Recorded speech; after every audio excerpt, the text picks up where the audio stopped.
માં દુર્ગાનું સૌથી શક્તિશાળી અને પરમ કલ્યાણી સ્વરૂપ છે માં મહાકાળી. અને શહેર હોય કે ગામ, તેની રક્ષા માટે માં મહાકાળીનું દિવ્ય સ્થાનક તેમાં અચૂક હોય જ છે. ત્યારે આજે દર્શન કરીશું કલોલના ઈસંડ ગામે બિરાજેલ માં મહાકાળીના પાવનકારી ધામના.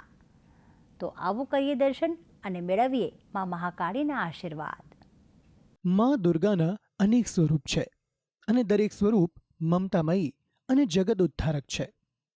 માં દુર્ગાનું સૌથી શક્તિશાળી અને ભક્તોના દુઃખ દૂર કરવામાં ક્ષણિક પણ વાર ન લગાવે તેવું સૌથી ઉત્તમ સ્વરૂપ છે માં મહાકાળી.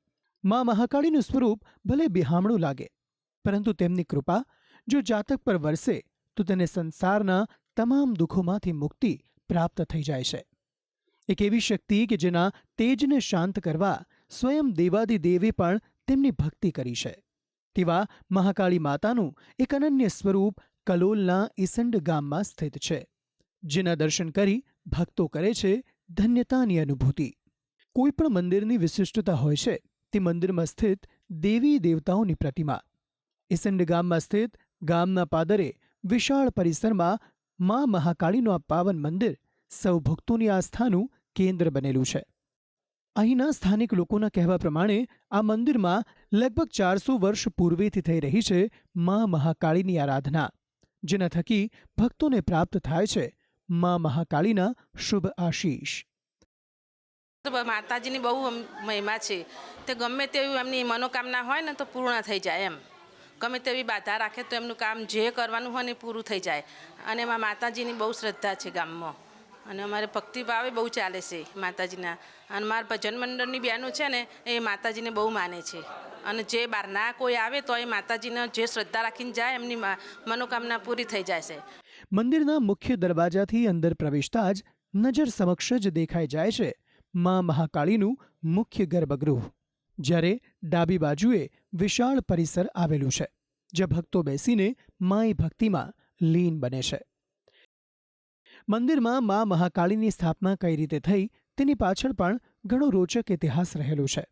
સ્થાનિકોના કહેવા પ્રમાણે તેમના વડવાઓ દ્વારા જયપુરથી આ મૂર્તિ અહીં લાવવામાં આવી અને માં મહાકાળીના પ્રખર ભક્ત દ્વારા 108 દિવસ સુધી અન્ન જળનો ત્યાગ કરી માં મહાકાળીની ભક્તિ કરી અને આ મૂર્તિને તેમણે જાગૃત કરી હતી અને તેમની આરાધનાની અહીં શરૂઆત કરવામાં આવી. લોકોને એટલી ઈચ્છા થઈ કે આ મંદિરનો જે વિકાસ થયો એની અંદર આ માતાજીને પાર બહારના પરદેશી લોકો વધારાય. આપણા ગામના અહીંયા માતાજીને કહે પ્રાર્થના કરે એટલે માની કૃપાથી એ લોકો વિદેશમાં ગયા અને ત્યાંથી એ લોકોએ આ દાન ઘણું કર્યું છે. કહેવાય છે કે સ્વયં પાવાગઢમાં સ્થિત માં મહાકાળીના દર્શનનું પુણ્ય જેટલું પ્રાપ્ત થાય છે તેટલું જ પુણ્ય અહીં ઈસંડ ગામમાં સ્થિત માં મહાકાળીના દર્શન કરવાથી પ્રાપ્ત થતું હોવાની છે માન્યતા. મંદિરના ગર્ભગૃહમાં અન્ય દેવી દેવતાઓની મૂર્તિ પણ બિરાજમાન કરવામાં આવી છે, જેના દર્શન કરવાનું પણ ભક્તો નથી ચૂકતા.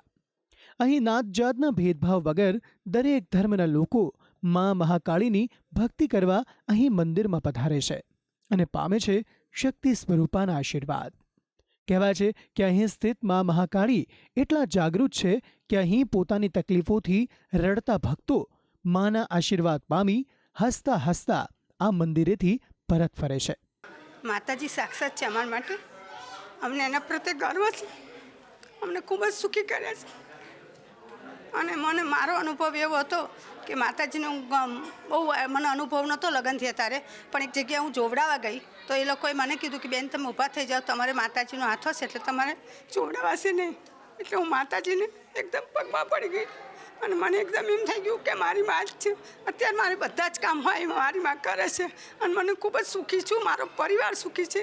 અમે બધા સારા છીએ અને માના પ્રતાપે અમારા દિવસો સારા જાય છે અને માના પ્રતાપે અમારે કોઈ ઘરમાં કોઈને રોક ટોક કશું નથી. બધા ખૂબ જ સુખી છીએ.